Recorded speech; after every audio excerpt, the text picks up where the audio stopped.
And so, I have to describe some wonderful experiments, including this one.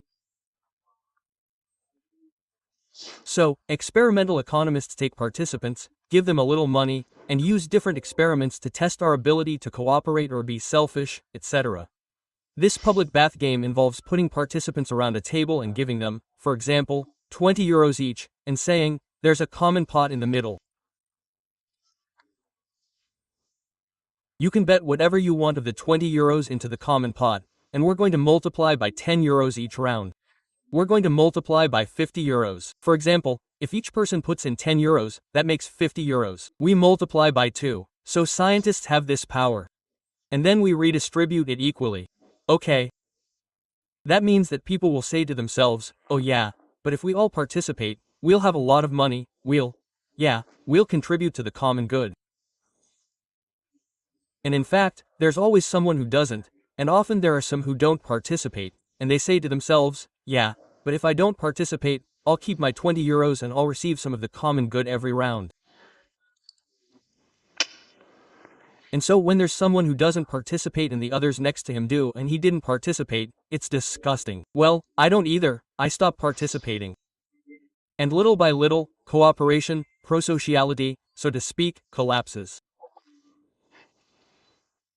So there are some who participate, there are some who don't. And we redistribute the well-known game of public good. And you see, first round, second round, third round, and so on. And, in general, half of the people participate. Finally, people participate spontaneously, even among strangers, even when there is anonymity, even if they are among people who have never seen each other. In the first round, they will still participate up to half of what they have.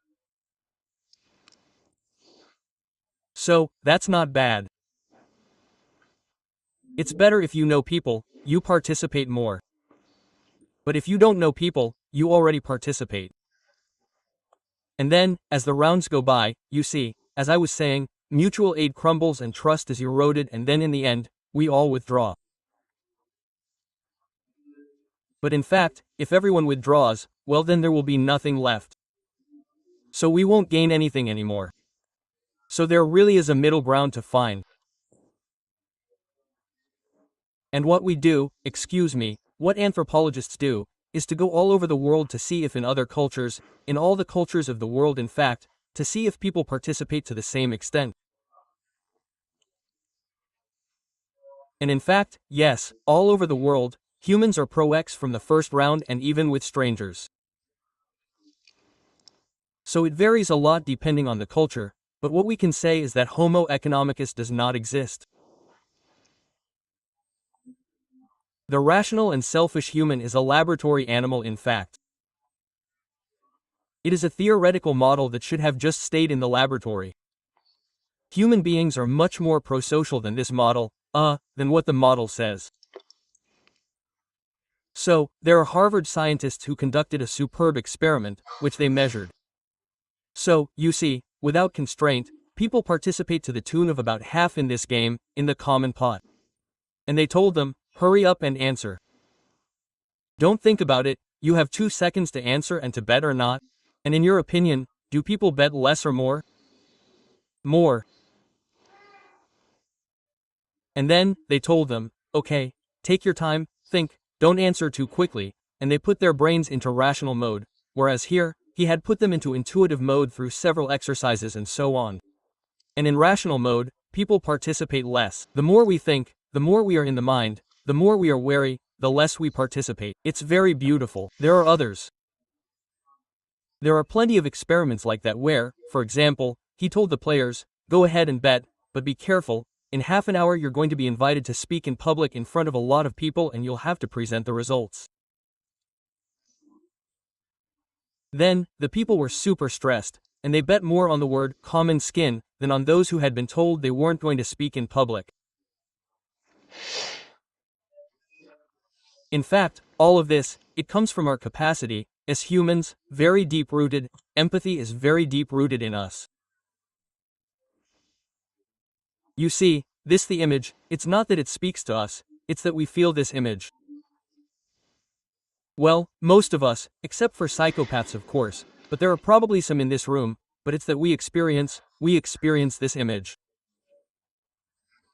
We have mirror neurons, which we also share with monkeys, with many of our cousins and many animals. It makes us experience what the other person feels. When someone is sad, it's not that we understand sadness, it's that we are sad too. You see, it's just this image, it's inside you, we feel something. And in fact, it's not just a human issue, it's that we can extend our empathy chamber far beyond humans too. Just pieces of wood, it triggers something in us. There's one I really like, it's this one. Just 3 little lines on the finger and something lights up in your head.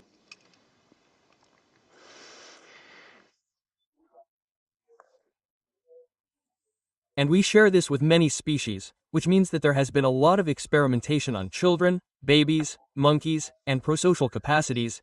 Empathy and altruism are found in babies up to 6 months, even 5 months, 5 months, even 3 months. In fact, before they have the ability to think, to reason, even to speak, they can already distinguish the good guys from the bad guys, those who cooperate and those who do not, and they will go towards those who cooperate. They have this ability to realize that the adult needs help and they will try to go and help them. That's true at 8 or 9 months. And even if we motivate them, if we give them a reward, it will demotivate them to help. It's really altruism but before language. There are plenty of altruism in monkeys too. And so, the challenge now is that, given that it is spontaneous in humans, it is very easy to bring this out in times of disaster, when people are stressed, in babies, etc. And the question is, how do we prevent it from crumbling over time?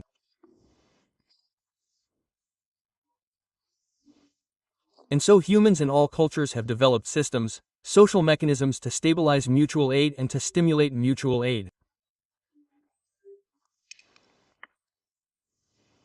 Finally, the most common levels of mutual aid are to reward altruists. That's Francois Hollande who rewarded the 2 American soldiers who neutralized a terrorist in the Thalys, the Brussels-Paris train, or to punish cheaters and selfish people.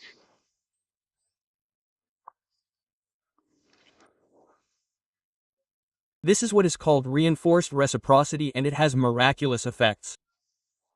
Do you remember the graph from the beginning to period 10, or around 10, scientists said, but now we are going to establish a new rule. It's that you have the right to punish those who don't participate. Humans love that. And so the levels of mutual aid, the levels of participation in the common good, let's say, of the process have exploded and stabilized. And in fact, this has also been shown to be called altruistic punishment, that is to say that humans, many participants but almost in many cultures, are ready to give money to punish someone who hasn't participated. A lot of money. It even goes as far as a large proportion of the monthly salary. It's a passion. This is finally what has been shown by neuroscience studies. Cooperating with someone feels good. Finally, seeing someone who cooperates with you stimulates the reward circuit. It's a real drug in fact. And we get pleasure even from anticipating an act of mutual aid or altruism when it hasn't happened yet. Happened and it even happens in children too. And we get pleasure from seeing a cheater punished, the same pleasure. And the disgust circuit is triggered when society, or rather the group, punishes an altruist and it is very powerful. And conversely, when we reward a selfish person or a cheater, the disgust circuit. For example, when someone in the government is randomly indicted for corruption and released or I don't know by chance. That is exactly what happens. That is to say, it is the same thing as the experiment. That is to say, we see a cheater, or rather someone who is considered as such and therefore people fail, that is to say, they withdraw and no longer participate and are happier, for example, to pay taxes.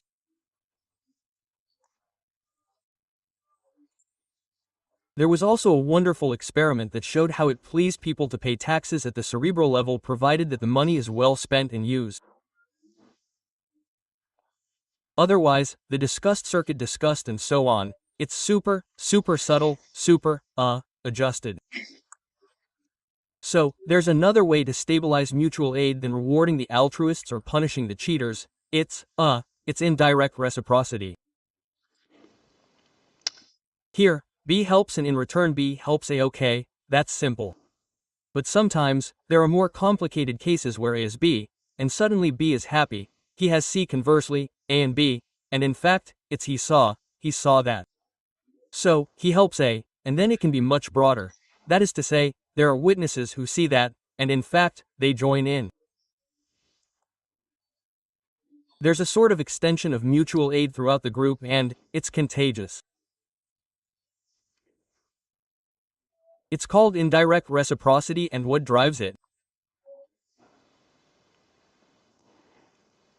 Gossip. And yes, gossip and can is a world heritage of humanity. It's what unites groups and creates reputation. And reputation, we tend to cooperate more with someone who has a good reputation, and we have it as a kind of social capital that is very valuable, and that helps to stabilize groups. I was telling you earlier that between anonymous people it works.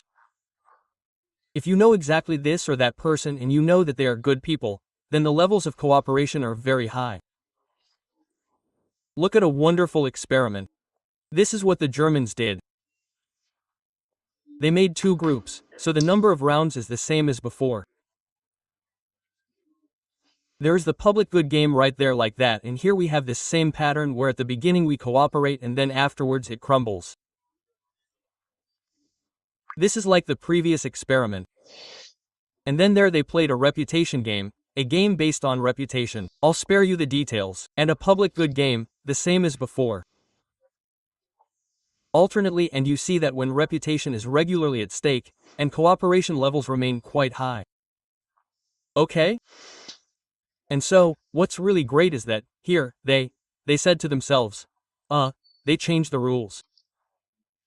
They played the reputation game, and obviously, the levels increased, the levels of participation in the common good, the levels of prosociality. And then, with 3 rounds to go, they told half of the red groups in the red group, and half of the blue group, they said, it's over in 3 rounds. And what happened? And the others, they didn't tell them that it was over. What happened? Well, the half who knew that it was over in 3 rounds, they started taking full advantage of it. They didn't give a damn anymore. Reputation wasn't at stake either. And so, boom, we take it all.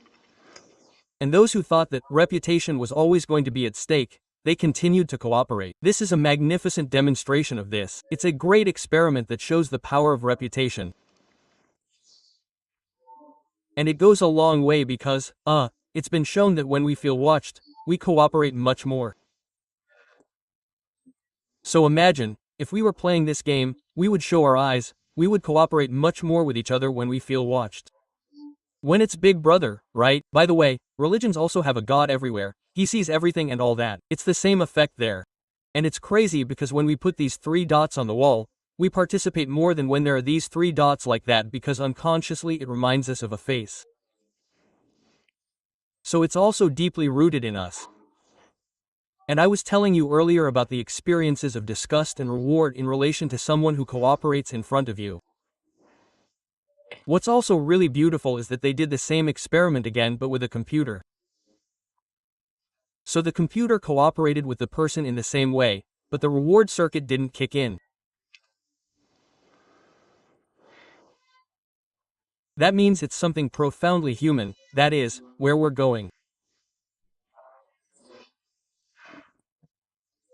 It's the philosopher Martin Buber who published a magnificent book called I and You, where he says that we go from an I relationship with an object to an I-you relationship with someone who also has empathy and who has an infinite mirror game that is created between this someone who considers me.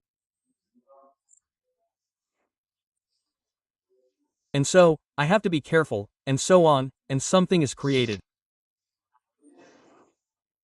And conversely, when we remove someone from our field of empathy, when we do the opposite, we move from an I-kill relationship, for example between two neighbors, to an that relationship. In other words, we dehumanize the person, we consider them as subhumans. That's what happened to the Jews during the war, in Rwanda with the Hutu and Tutsi, and probably in Ukraine.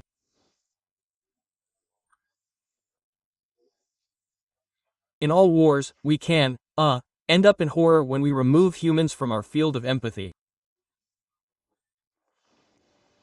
It can happen very quickly. And so that's the whole issue today. And besides, that's what we do with animals and plants.